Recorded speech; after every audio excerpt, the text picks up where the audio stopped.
जी तो अस्सलाम वालेकुम। उम्मीद करता हूँ आप सब लोग खैरियत से होंगे। Welcome back to another vlog. आप देख रहे हैं कार्स डॉकयार्ड। मेरा नाम है जी सैयद शहाब शाह। और मैंने आपको बताया कि आज पिछले व्लॉग में आपको मैंने बताया था कि मैं एक वीडियो बनाऊंगा जिसमें हम बात करेंगे ईवी के ऊपर, कि जो इलेक्ट्रिक व्हीकल्स हैं या हाइब्रिड के ऊपर, कि हाइब्रिड इंजन्स के ऊपर, क्योंकि मुझसे बहुत सारे भाई पूछ रहे होते हैं कि यार आप लोग हाइब्रिड कन्वर्जन्स करते हैं या कन्वर्जन करेंगे या ईवी कन्वर्जन जो है वो करेंगे। तो आज इसी के ऊपर बात करेंगे।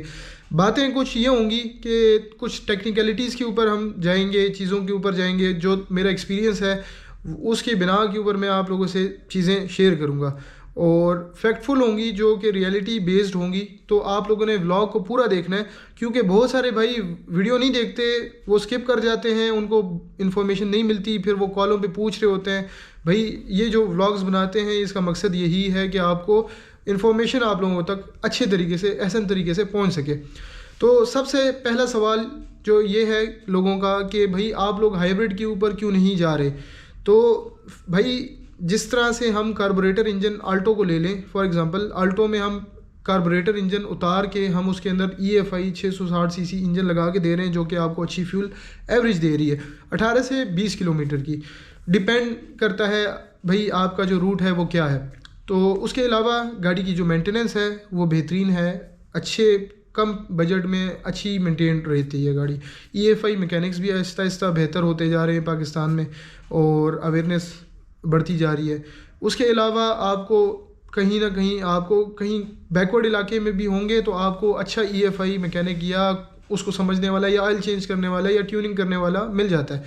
और इसकी ट्यूनिंग में भी इतना कोई लंबा चौड़ा कोई प्रोसीजर नहीं होता, ईजीली जो है ना वो सब कुछ हो जाता है। उसके बाद हम आते हैं इसके ऊपर कॉस्ट क्या आ रही है। कन्वर्जन कॉस्ट आ रही है 2,40,000 रुपये, जो कि मैं समझता हूँ इस वक्त जो हम जैसे लोग हैं, middle class, lower middle class लोग हैं, हम अफोर्ड कर सकते हैं ये चीज़। आप 8-9 लाख रुपए की गाड़ी लेते हैं, 240 इंजन के ऊपर लगाते हैं, फिर पावर स्टीयरिंग, पावर विंडोज़ मिल मिला के आप 3-3.5 लाख, 3.25 लाख भी लगाते हैं, 4 लाख भी गाड़ी पे लगाते हैं, तो मैं समझता हूँ कि उसके अंदर आपके सारे फीचर्स मिल जाते हैं जैसे कि पारों में है। उसके बाद हम आते हैं रिलायबिलिटी के ऊपर। तो भाई गाड़ी मैं पिंडी से लेके कराची तक लेके गया हूँ, 140 में भी लेके गया हूँ, और पूरा पिंडी से कराची का भी व्लॉग मैंने अपलोड किया हुआ है, कराची से पिंडी का व्लॉग भी अपलोड किया हुआ है, वो सारा कुछ है। अब टू कट इट शॉर्ट बात करते हैं भाई हाइब्रिड इंजन पे। तो इस वक्त कोई हाइब्रिड इंजन ऐसा नहीं है, छोटा इंजन कोई नहीं है इस तरह का जो कि हम फिट कर सकें आल्टो के अंदर, ठीक है। और कल्टस के अंदर समहाउ एक्वा का इंजन जो है वो फिट हो सकता है, लेकिन उसके लिए उसके ऊपर कॉस्ट बहुत ज़्यादा है, जो कि हम लोगों से, अगेन हम लोगों के प्राइस ब्रैकेट्स में नहीं आती, हमारे रेंज में नहीं आता। उसके ऊपर आपका तकरीबन 6.5-7 लाख रुपए, 8 लाख रुपए लग सकता है। इंडस करोला में भी लग सकता है, लेकिन वो चीज़ मुझे नहीं समझ आ रही, वो बहुत महंगी है। और उसके बाद छोटे इंजन्स में आल्टो में कोई नहीं है, तो सबसे बेस्ट इस वक्त 660 है। अब ये हाइब्रिड वाली बात, और अगेन मैं आपको ये बात बताऊं कि हाइब्रिड इस वक्त इंजन पाकिस्तान में उस तरह से कामयाब नहीं हो सका। उसकी सबसे मेन वजह यह है, देखें जो बंदा एक्वा लेता है, जो बंदा लेता है प्रियस लेता है, वो हमेशा रो रहा होता है कि भाई यार इसकी लाइटें ही नहीं बंद हो रही, कभी एक लाइट आती है, कभी दूसरी, कभी ABS की लाइट आ जाती है, कभी बैटरी की लाइट आ जाती है। मैं थक गया हूँ भाई, ठीक है एवरेज अच्छी दे रही है, लेकिन भाई मेंटेन भी नहीं हो रही ना इधर के वो ऐसे लोग हैं हमारे इस वक्त पाकिस्तान में कि जो हाइब्रिड को समझ सकें। अच्छे जो है वो गैराजेस नहीं हैं जहाँ पे अच्छा तसल्ली बख्श काम हो सके हाइब्रिड का। तो हाइब्रिड उस तरह से कामयाब नहीं हो सकी पाकिस्तान में। उसके बाद हम आते हैं जनाब अली EVs पे। अब EV जो है ना, देखें हम आते हैं थर्ड वर्ल्ड जो कंट्रीज़ हैं, पाकिस्तान हो गया, बांग्लादेश हो गया, इस तरह तो श्रीलंका हो गया। तो हमारे इस वक्त कंट्रीज़ में ना तो EVs के यहाँ पे मैन्युफैक्चरिंग हो रही है, ठीक है, जो उसके पार्ट्स हैं वो मैन्युफैक्चरिंग यहाँ पे नहीं हो रही, ना हमारे पास यहाँ पे रिफिलिंग या रिचार्जेबल स्टेशंस हैं कि भाई अगर आप यहाँ से जा रहे हैं लेट सपोज लाहौर तो या पेशावर जा रहे हैं तो बीच में आपको कहीं पे रिफिलिंग स्टेशंस मिल जाएंगे। लेट सपोज अगर वो हैं भी, ठीक है, अगर हम सपोज कर लेते हैं वो है भी, और आपने एक EV कन्वर्ट की है और उसकी रेंज है 400 किलोमीटर्स या 300 किलोमीटर्स, ठीक है, तो आपको वो बीच में कहीं ना कहीं पे स्टे करके 2-3 घंटे आपके ज़ाया होंगे जहाँ पे आप उसको रीफ़िल करेंगे, उसकी रिचार्जिंग करेंगे। पेट्रोल तो आप 2-4 मिनट में डाल देते हैं, टैंक फुल कर लेते हैं और चले जाते हैं। EVs के लिए आपको इंतज़ार करना पड़ता है। फ़िलहाल ऐसे कोई स्टेशन हैं भी नहीं, बहुत कम है। लाहौर में शहर में कुछ हैं, इस्लामाबाद में शहर में कुछ हैं, एक दो करके। वो भी वो जो करोड़ 1.5 करोड़ रुपए की गाड़ी है ना, वो उनके लिए बनाए हुए हैं, तो वो हमारी रेंज में नहीं आते। हम ठहरे 10 से 15 लाख रुपए वाले लोग, तो मैं उन्हीं लोगों में हूँ और हम उन्हीं लोगों से बात कर रहे हैं जिनके पास पैसे ज़्यादा हैं। मैं उनसे बात नहीं कर रहा, वो करोड़ 1.5 करोड़ रुपए की गाड़ी ले सकते हैं, उनके लिए ये वीडियो नहीं है। वीडियो हमारे जैसे लोगों के लिए। उसके बाद ये चीज़ जो है ना, इस वक्त पाकिस्तान में इम्प्लीमेंट नहीं हो सकती अनलेस के जब तक हमारे पास जगह जगह पे रिफिलिंग स्टेशंस ना हो और क्विक इंस्टेंट रिचार्ज हो जाए। 15 मिनट में 10 मिनट में आपकी गाड़ी साथ ही बैटरी फुल हो जाए। वो अगर ना हो तब तक ये चीज़ पॉसिबल नहीं है।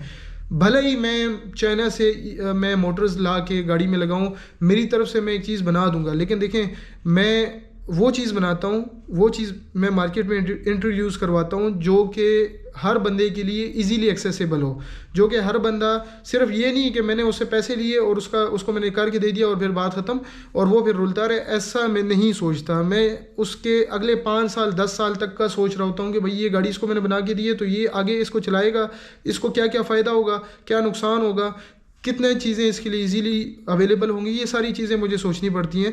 तो ये इन चीज़ों को हम बेस बना के बात कर रहे हैं, ठीक है। तो ईवी जो है उसके ऊपर फ़िलहाल ख़र्चा भी बहुत ज़्यादा आएगा। अगर हम लेट सपोज़ वाल्टो में करते हैं तो उसके ऊपर बहुत ख़र्चा आएगा, चीज़ें इंपोर्ट करनी पड़ेंगी। फिर कल को कोई मोटर ख़राब होती है ना, तो फिर भी जो है ना वो चीज़ें हमने इंपोर्टेड ही यूज़ करनी है, उसके ऊपर आपका ख़र्चा भी बहुत ज़्यादा होगा, वो चीज़ें महंगी हैं, ठीक है। तो जब तक मैं समझता हूँ, देखें अगले 10-15 साल, फ़िलहाल 20 साल पेट्रोल इंजन कहीं नहीं जा रहा। देखें सबसे मेन आपको बात बताता हूँ, मैंने पिछले व्लॉग में बताया था कि हमारे लोग अभी तक वो जो कार्बोरेटर सिस्टम है ना, उसी से ही माइंडसेट से बाहर नहीं आ रहे। मुझे 5 साल लग रहे हैं, 5 साल लग गए अल्हम्दुलिल्लाह, तकरीबन 6ठा साल है और मैं ये अवेयरनेस दे रहा हूँ कि भाई कार्बोरेटर इंजन से निकलें, EFI इंजन की तरफ आएँ, कार्बोरेटर से निकलें, EFI की तरफ आएँ।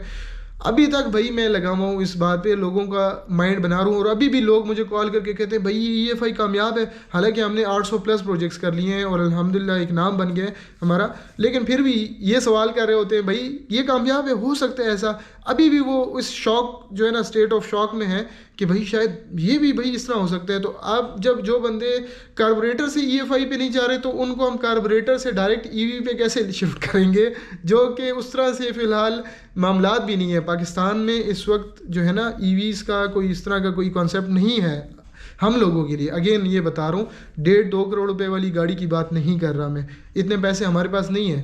तो फ़िलहाल जितने भी हम लोग हैं, 15-20 लाख रुपए वाले लोग हैं या 10 लाख रुपए वाले लोग हैं, उनके लिए सबसे बेहतरीन मशवरा ये है कि भाई EFI इंजन सबसे बेहतरीन है जो कि हम लगा रहे हैं इस वक्त। अल्हम्दुलिल्लाह अच्छा परफॉर्म कर रहा है, लोगों का अच्छा रिस्पांस मिल रहा है, हमें फीडबैक अच्छा मिल रहा है।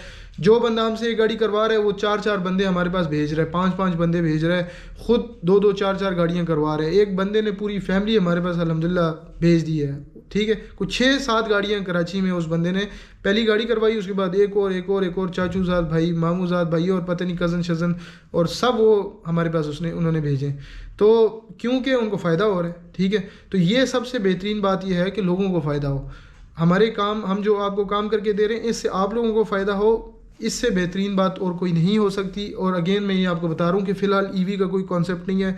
अगले 5-10 साल 15 साल हमारे पेट्रोल इंजन पे हैं, EFI इंजन के ऊपर हैं। जो जिस तरह की सिचुएशन चल रही है इस वक्त पाकिस्तान में, तो भाई मेरी तरफ से जो मेरा एक्सपीरियंस और मैंने आपको ये सारी चीज़ें बातें रखी हैं, आई होप आपको समझ आई होंगी। आप कमेंट बॉक्स में मुझे बताइएगा जो मैंने आपसे बातें की हैं। अगर कोई बंदा मेरी बातों से इत्तेफाक नहीं करता तो वो कमेंट बॉक्स आपके लिए खुला हुआ है, आप बात कर सकते हैं। लेकिन जहाँ तक मेरा तजुर्बा है और जो मैंने चीज़ें देखी हैं और मैंने लोगों की मेंटालिटी देखी है, फिर जो माहौल देखा है मैंने और पाकिस्तान में जो सिचुएशन है इस वक्त, उस सारा कुछ मैंने निचोड़ करके ये 9-10 मिनट की वीडियो बना के मैं आप लोगों को पेश कर रहा हूँ।